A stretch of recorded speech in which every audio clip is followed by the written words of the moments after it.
Finally Chitra ji के मुखार बिंदु से वो लाइन निकल ही गई कि जो इनके दरवाजे पे आता है। देखिए हमारे दरवाजे पे तो कल चित्रा बाथम जी भी आ जाए, पूर्णिमा भी जी आए तो उनको हाथ जोड़ करके हम पार्टी की सदस्यता दिला देंगे। नहीं राजीव जी, मैं नहीं आऊंगी, इसमें कोई प्रॉब्लम नहीं है। पहली बात राजीव जी, मैं नहीं आ रही हूँ, मैं यहाँ ठीक हूँ। आप वहाँ रहिए, मैं यहाँ रहती हूँ।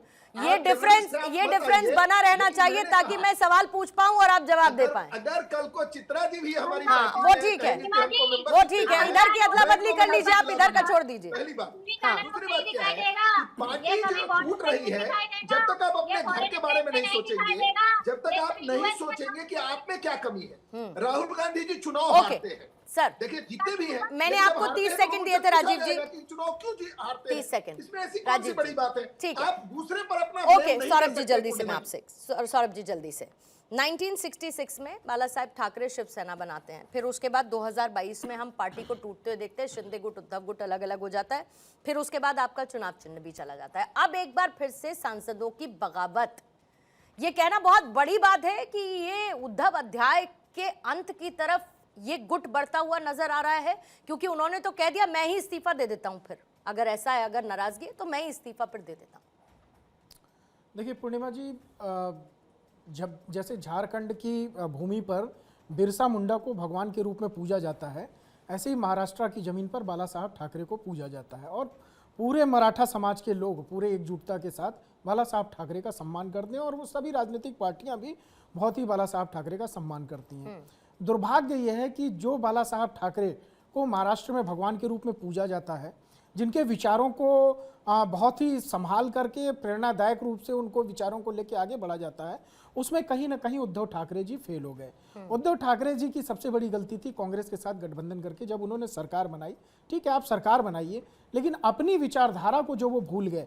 पालघर में जब साधुओं की हत्या हुई, उस पर वो जब चुप बैठे रहे, जब लगातार हिंदुओं को अनाप शनाप बोला गया, वीर सावरकर के लिए बहुत राहुल गांधी जी ने बोले, इनके बीच में मत बोलिए, आपकी बारी आएगी बोलिएगा, मैंने आपको नहीं बोला ना चित्रा जी, और आप बोल रही है तो मैं आपके बीच में नहीं बोला। देखिए मुझे पूर्णिमा जी, मुझे एक बात से मुझे बहुत एक बात से मुझे बहुत मिर्ची लगी बीच, अरे भैया बात सुनो ना, बीच में पटपट।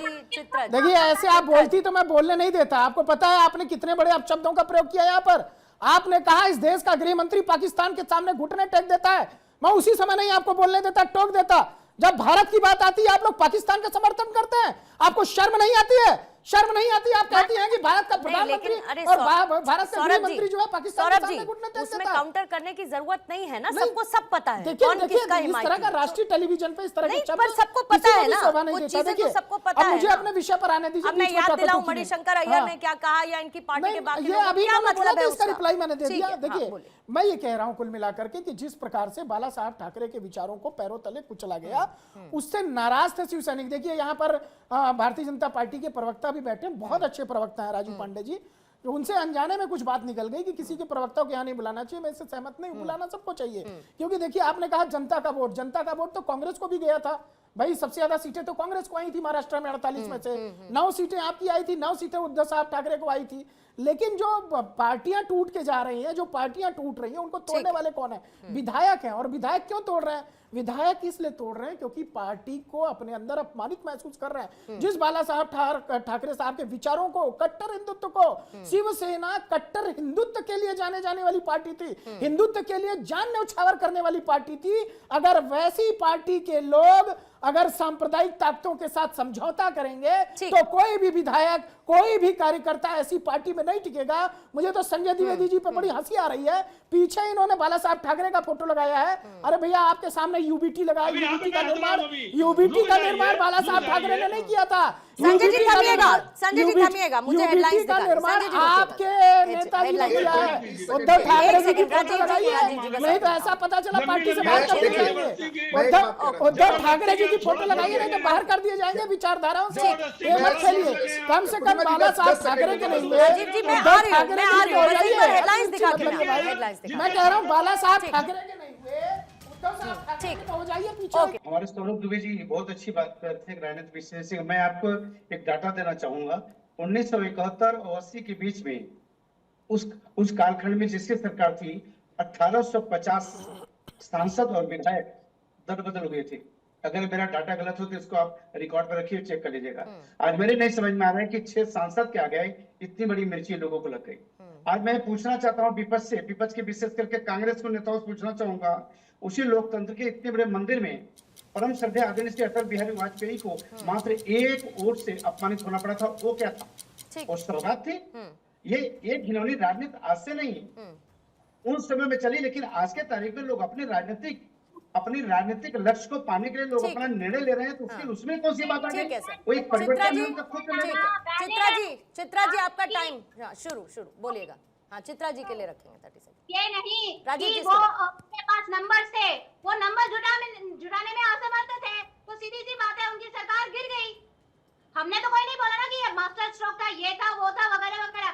आप जिस तरीके से आज सांसदों को तोड़-फोड़ करके, गद्दारी करके, फोके लेकर धोखे देते महाराष्ट्र की जनता को, जिनके विरोध में आप जीतते हैं, उन्हीं सांसदों को उठा के आप खरीद के अपने पास लेते हैं। ये कहाँ का लोकतंत्र बचा है? ठीक है, तो अगली बार इसका साथ में प्रूफ भी लेकर आइएगा ना।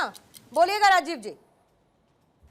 मेरा ये कहना है, जो मैं कह रहा था कि पार्टियों के बारे में, कि आज महाराष्ट्र में एक शिवसेना है, एक एनसीपी है। मैंने पॉलिटिकल इररिलेवेंस की बात की। जनता ने इनको पॉलिटिकल इररिलेवेंस के, जनता ने इनको भेज दिया है उस जगह पर, और ये अभी भी जनता के बीच में काम करने के बजाय झूठ आपके जैसे सम्मानित चैनल पर आकर के बोलते हैं कि खोखे लिए। अब देखिए, इतना बड़ा झूठ है कि पूरी दुनिया को पता है कि किस प्रकार से पाकिस्तान को ऑपरेशन सिंदूर में रौंदा गया, और यहाँ आकर के अपशब्द का इस्तेमाल कर रहे हैं। जनता इनको देख रही है। पूर्णिमा जी, ये जितना गाली देंगे हमारे माननीय प्रधानमंत्री जी को और गृह मंत्री को, इनकी पार्टी की स्थिति और दिनानुदिन खराब होती चली जाएगी।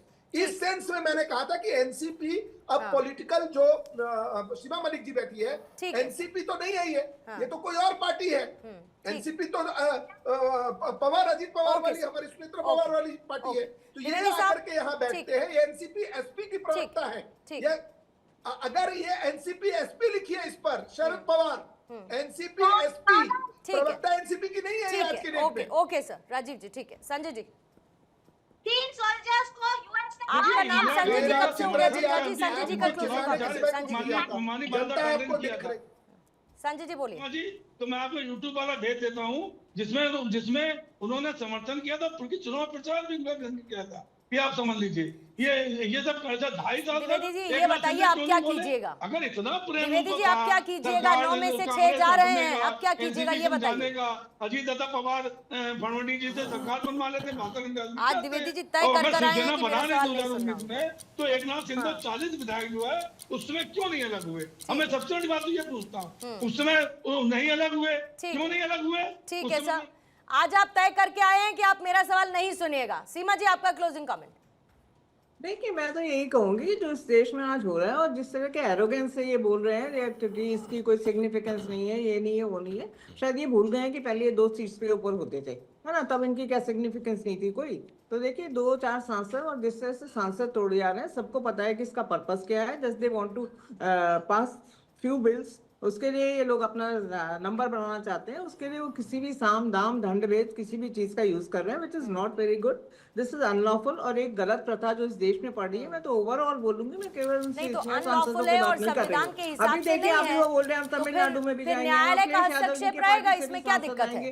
तो इससे आप खुद ही बता दीजिए, हाथ रख के जितने लोग बैठे हैं, क्या ये अनलॉफुल नहीं? आपकी आ रही है द्विवेदी साहब, आपको माननीय गृह मंत्री जी से मैं तो प्रार्थना करूंगी, अगर यही होना है इस देश में, तो आप खुद ही 545 लोगों को सेलेक्ट कर लिया और गवर्नमेंट बना लिया करिए। ठीक है, लेकिन लोकतांत्रिक व्यवस्था में सीमा जी ऐसा होता नहीं है। लोकतांत्रिक व्यवस्था में ऐसा होता नहीं है, और आप हम सब लोकतंत्र में विश्वास रखते हैं, मैं ऐसा मान के चलती हूँ।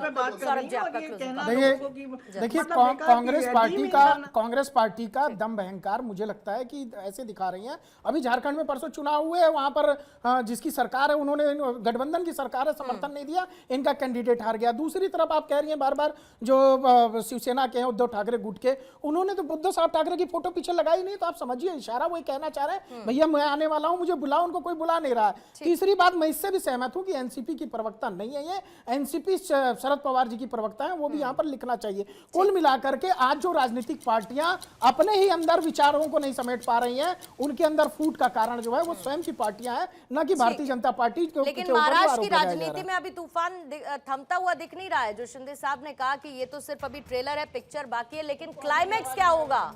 क्लाइमेक्स क्या होगा? संजय जी, समय सीमा समाप्त हुई, लेकिन समय सीमा समाप्त हो उससे पहले पार्टी को संभालिए सर, जरूरी रहेगा।